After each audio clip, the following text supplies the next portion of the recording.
여러분 안녕하십니까? NBS 뉴스 24입니다.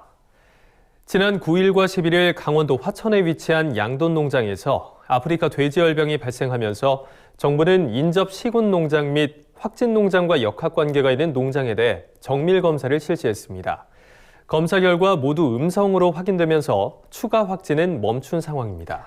네, 방역당국은 앞으로 방역 대책을 강화해 아프리카 돼지열병 추가 발생 저지에 총력을 다할 방침입니다. 김길수 기자가 보도합니다. 지난 9일과 11일 강원도 화천군에 위치한 양돈 농장 두 곳에서 아프리카 돼지열병 ASF가 발생했습니다. 이번 발생은 지난해 10월 9일 경기도 연천의 사육돼지에서 ASF가 발생한 이후 1년 만입니다. 농림축산식품부는 ASF 발생 직후 경기 강원북부 인접 14개 시군 양돈 농장 358곳과 양성 농장 2곳과 역학관계가 확인된 농장 50곳에 대해 정밀검사를 실시한 결과 모두 음성으로 확인됐다고 밝혔습니다. 농식품부는 향후 ASF 추가 발생을 막기 위해 방역 대책을 강화하기로 했습니다. 우선 첫 번째 확진 농장을 포함한 반경 10km에 위치한 농장, 두 번째 확진 농장과 역학관계가 있는 경기도 포천의 두 농장에 대해 살처분을 완료했습니다. 경기 강원북부 인접 양돈 농장 358곳에 대해선 긴급 생석회 도포를 진행했고 가용 소독 장비를 총동원해 전국 양돈 농장에 대한 소독을 실시했습니다. 강원도도 ASF 확산 차단을 위한 총력 대응에 나섰습니다. 도는 화천 지역 거점 소독 시설의 운영을 강화하고 농장 초소를 12곳에서 23곳으로 확대 모든 농장에 설치했습니다. 또 화천군 접경 인접 지역의 농장 울타리와 멧돼지 기피제 등을 보완하고 내외부 울타리와 물품 반입시설 등 방역시설을 조기에 갖추도록 할 방침입니다. 특히 화천군 내 모든 양돈 농장의 도축 출하와 분뇨 반출을 전면 금지하고 수매 도태를 권고할 계획입니다. 신속하게 철처분을 완료했고요. 같은 날 도축된 물량에 대해서 전량 폐기 조치를 했습니다. 그래서 앞으로 강원도에서는 도축 출하라든가 분뇨 반출 금지를 지금 진행 중에 있고요. 한편 이번 ASF 재발로 지난해 ASF 발생 당시 돼지를 모두 살처분한 피해 농가들은 망연자실한 상황입니다. 지난해 살처분 이후 1년 넘게 돼지를 키우지 못한 피해 농가들은 이달 돼지 재입식을 추진 중이었지만 이번에 모든 절차가 잠정 중단됐기 때문입니다. 허망해요. 일단은 저희는 이제 입식 관련돼서 모든 절차가 다 통과가 됐고 입식만 남았던 상태였었는데 모든 게 다 잠정 중단이 됐어요.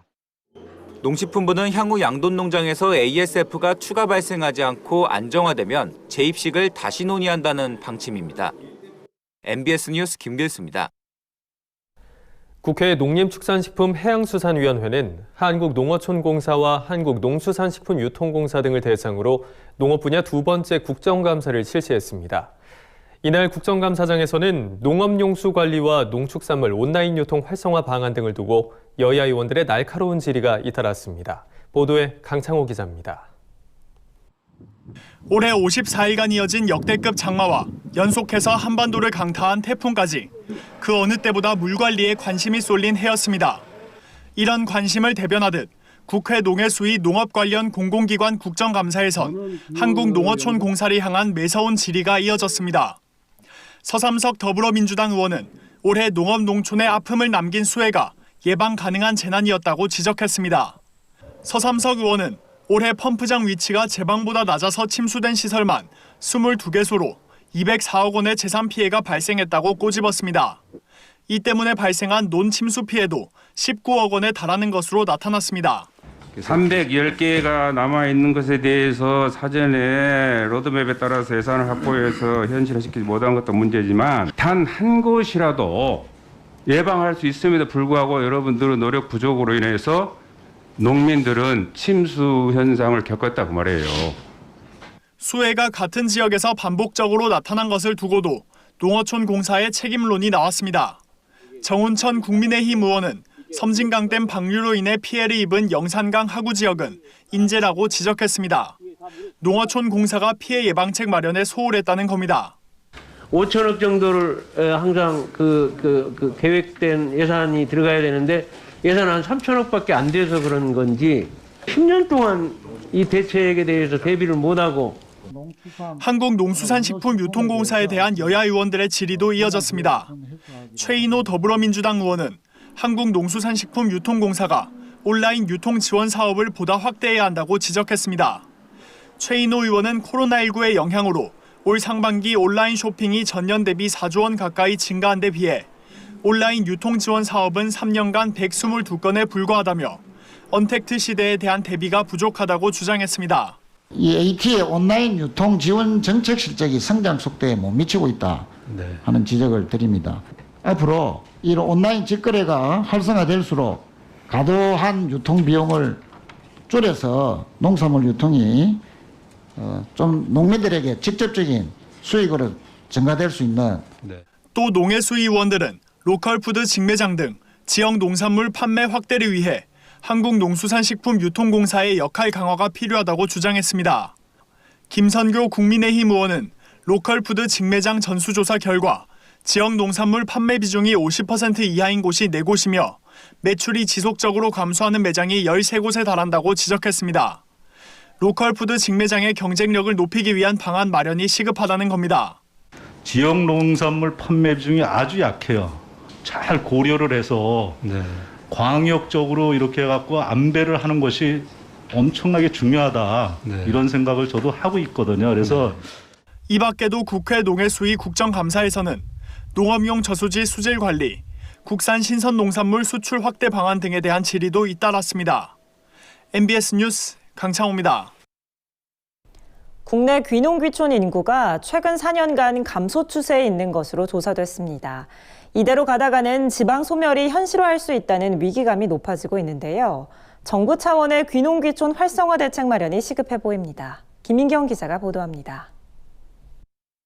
정부는 매년 야심차게 귀농귀촌 정책을 내놓고 있습니다. 올해만 해도 도시민을 위한 농업 일자리 교육, 청년과 귀촌인에 대한 창업 지원, 농지와 주택 지원 등을 강화한다고 밝혔습니다. 그런데 현실은 어떨까? 귀농귀촌 인구는 최근 4년간 지속적으로 줄어든 것으로 나타났습니다. 위성곤 더불어민주당 의원이 농식품부로부터 제출받은 자료에 따르면 귀농 인구는 2016년 13,019명에서 꾸준히 줄어 지난해에는 11,504명으로 지난 4년간 11.6% 감소한 것으로 조사됐습니다. 귀촌 인구도 줄었습니다. 2016년 47만 5,489명이던 귀촌 인구는 2019년 44만 4,464명으로 6.5% 감소했습니다. 그동안 사람이 돌아오는 농산어촌을 만들겠다며 다양한 정책을 추진한 것에 비춰보면 낙제 성적표인 셈입니다. 이처럼 귀농귀촌 인구가 줄어든 것은 귀농귀촌인의 소득 감소와 정주 여건 악화가 크게 작용한 것으로 풀이됩니다. 농식품부의 귀농귀촌 실태조사에 따르면 귀농인들은 귀농 직전 4,400만 원이던 연소득이 현재 3,404만 원으로 22% 이상 감소했다고 밝혔습니다. 이들은 또 거주지에 확충돼야 하는 공공시설로 보건의료시설, 문화시설, 마트 등 상업시설을 꼽았는데 그만큼 의료를 비롯한 농촌의 정주 여건은 갈수록 악화일로를 걷고 있습니다. 실제로 의사가 부족한 농어촌과 섬지역에선 간호사 자격을 가진 공무원이 의사가 해야 할 의료 행위를 하고 있는 것으로 나타났습니다. 김원희 더불어민주당 의원이 한국건강증진개발원에서 제출받은 자료에 따르면 전국의 보건의료 전담 공무원 1,880명 가운데 지난해 기준 서울에 근무하는 사람은 단 한 명도 없습니다. 보건의료 전담 공무원은 간호사나 조산사 등의 자격을 보유한 뒤 일정 시간 이상의 교육을 수료해 경미한 의료 행위가 가능한 공무원을 말합니다. 이들은 지난해 전남, 경북, 전북, 충남, 경남 등지에서 근무하며 서울이었다면 의사가 했을 의료 행위를 하고 있다고 김 의원은 설명했습니다. 지난 4년간 배출된 의사들이 수도권 대도시에서 활동하는 것과는 대조적입니다. 의사들의 수도권 쏠림 현상으로 농촌에서는 의료 공백이 발생하고 있는 겁니다. 농촌 지역의 여러 복지, 교육, 문화 이런 것들이 제대로 이렇게 수혜를 못 받고 있으니까 거기에 대한 불만으로 오지 않고 있다. 농촌 지역에 그런 것들이 필요하고 그런 것들도 보완할 필요 있고 정부에서. 농촌에 산다는 이유만으로 보건의료와 문화, 복지시설 등의 혜택을 받을 수 없다면 아무리 귀농귀촌 정책을 잘 설계해봤자 소용이 없다고 전문가들은 지적합니다. 정부는 이제라도 귀농귀촌 인구가 줄어드는 정확한 원인을 파악하고 농촌 정주 여건 개선 같은 맞춤형 대책을 내놔야 할 것으로 보입니다. 지방소멸 위기를 앉아서 보고만 있을 순 없기 때문입니다.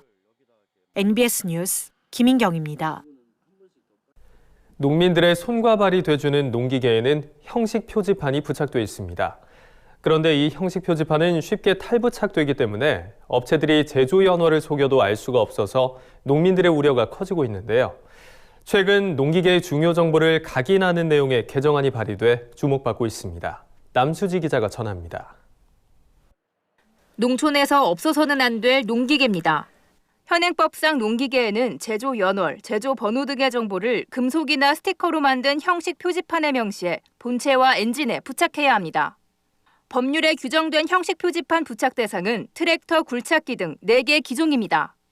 농림축산식품부의 사업 시행 지침에 따라 검정 대상이면서 정부의 융자 지원을 받는 농기계도 형식 표지판을 필수적으로 부착해야 합니다.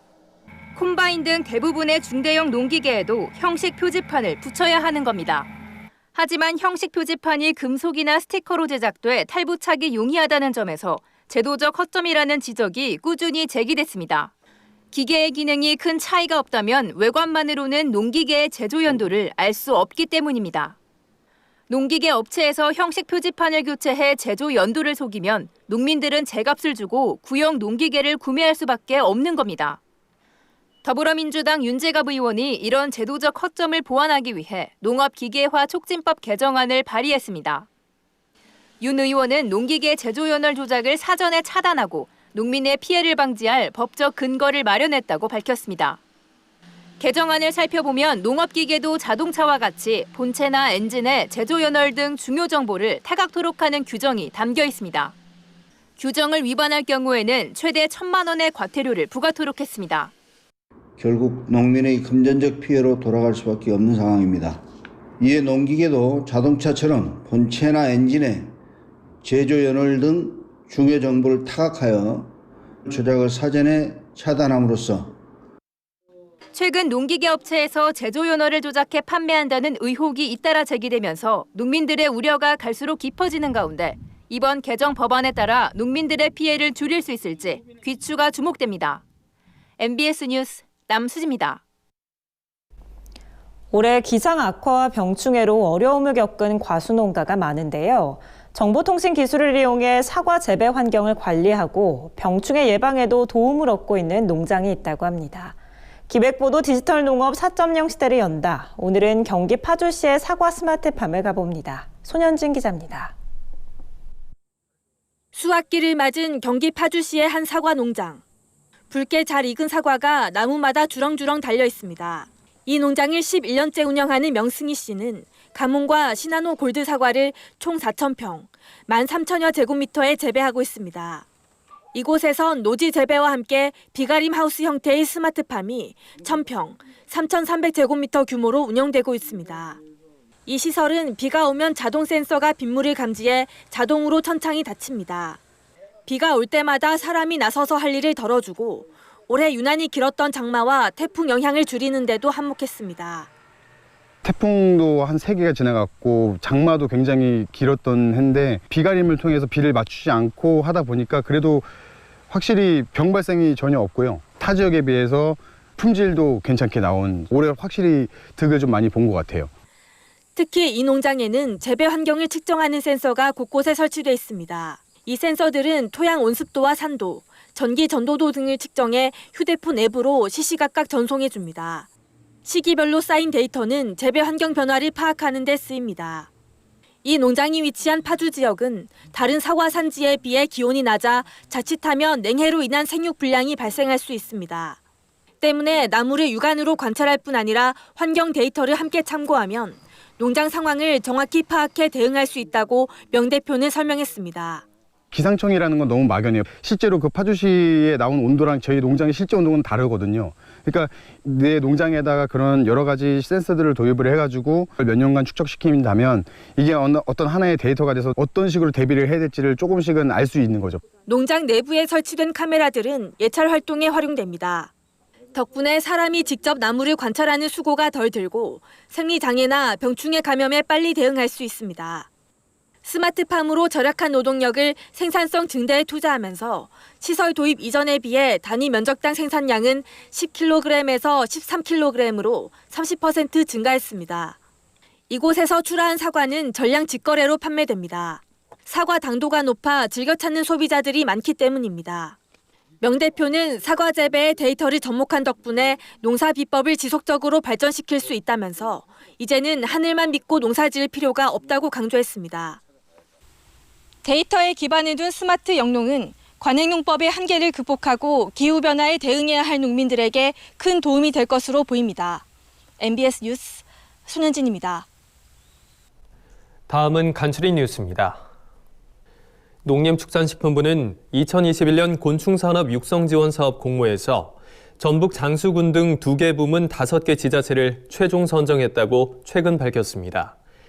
곤충산업화 지원 사업 부문에는 경북도와 전북 장수군이, 곤충유통사업 지원 사업 부문에는 경북도와 충북 청주시, 경남 산청군이 각각 선정됐습니다.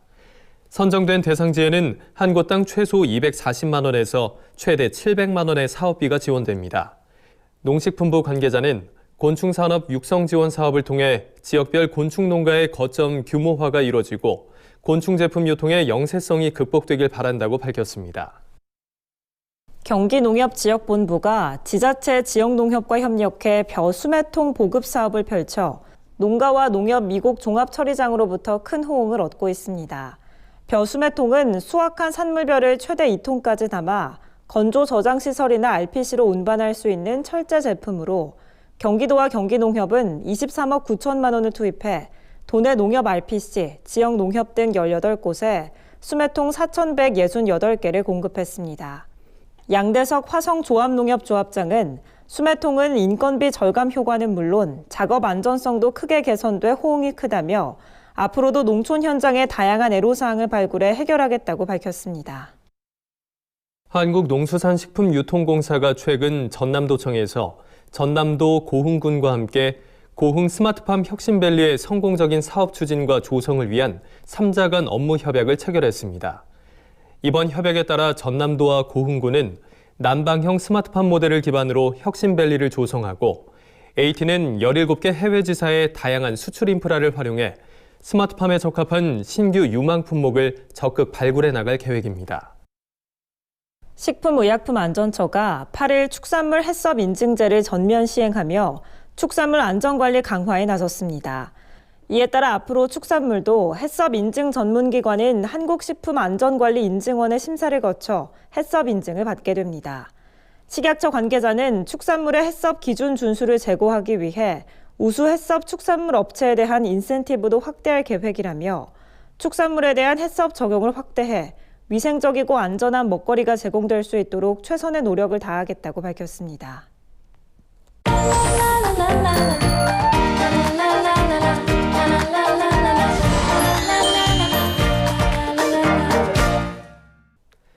초급부터 심화 과정까지 함께 차근차근 따라해보는 도전 베란다 텃밭 시간입니다.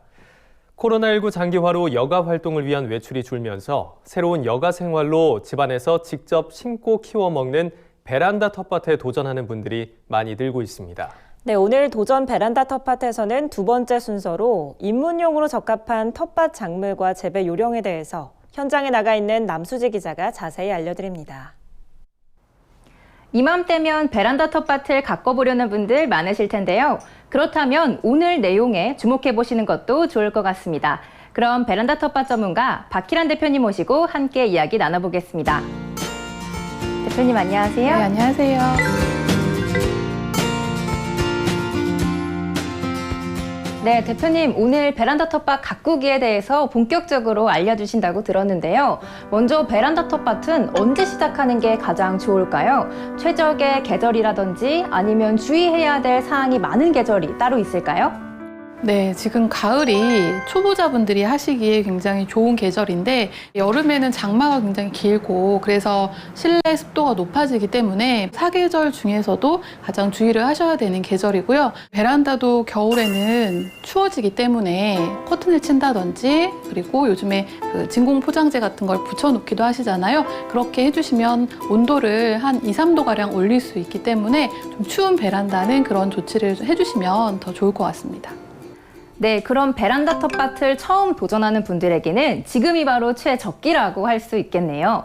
네, 대표님, 그런데요. 저희가 저번 주에는 부엌에서 키울 수 있는 한뼘 텃밭에 도전을 해봤는데요. 다음 단계에는 어떤 작물들이 있을까요?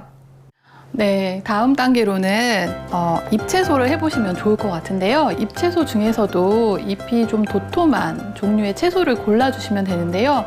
쌈으로 드실 수 있는 케일이나 근대, 쑥갓, 깻잎 같은 채소가 우리가 흔히 키우려고 하는 상추보다는 쉬운 채소라고 생각해 주시면 되겠습니다.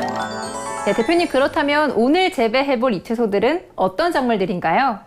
네, 잎채소 중에서도 잎이 도톰하고 키우기 쉬운 비타민과 청경채를 심어 보려고 하는데요.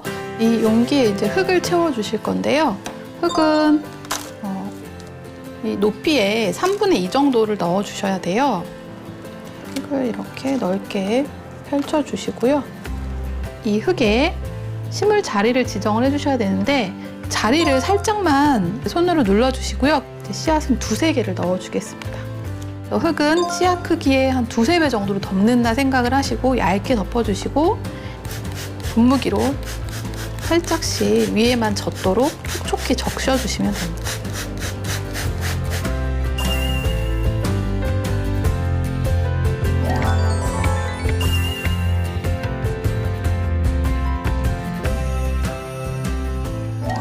네, 직접 기른 무농약 채소들로 채소값 걱정도 줄이고 수확의 기쁨도 누려보시는 건 어떨까요? 지금까지 도전 베란다 텃밭이었습니다. 저희가 준비한 소식은 여기까지입니다. NBS 뉴스 24 마칩니다. 함께해 주신 여러분 고맙습니다.